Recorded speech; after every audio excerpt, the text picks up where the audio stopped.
একটা সময়ের কথা, এক গ্রামে এক কুকুর থাকত। সে ছিল খুবই লোভী, প্রায় সব সময় খাওয়া দাওয়ার কথা ভাবত। কোনো কিছু দেখলেই ভাবত এটা যদি আমার হতো।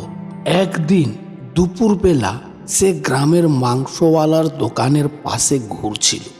দোকানদার তখন একটু ভিতরে গিয়েছিল, আর সেই সুযোগে কুকুরটা টেবিলের উপর থেকে এক টুকরো তাজা মাংস মুখে তুলে নিল। চোখে মুখে তখন শুধুই আনন্দ আর উত্তেজনা। ভাবল আজ তো ভোজ হবে। সে তাড়াতাড়ি দৌড়ে পালাতে লাগলো। গ্রামের পথ, পুকুরের ধারে মাঠ, সব পেরিয়ে একটা নির্জন জায়গা খুঁজে নিল, যেখানে সে নিশ্চিন্তে বসে মাংসটা খেতে পারবে। দৌড়াতে দৌড়াতে সে পৌঁছে গেল একটা খালের ধারে। সেই খালের উপর একটা সরু বাঁশের সাঁকো ছিল।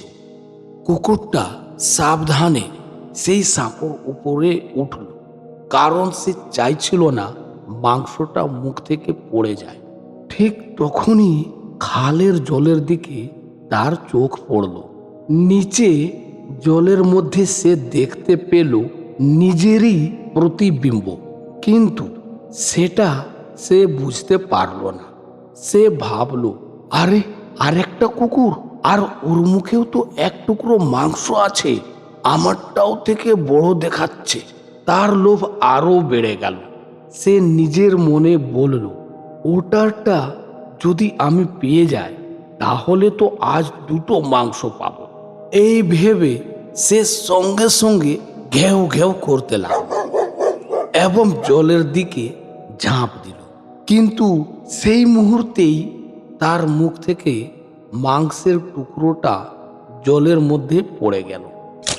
সে দ্রুত জলে তাকালো, কিন্তু ততক্ষণে সব শেষ। মাংসের টুকরোটা খালের জলে তলিয়ে গেছে। জলে কোনো কুকুরই ছিল না, ছিল শুধু তার নিজের ছায়া। কুকুরটা তখন বুঝতে পারল তার ভুল।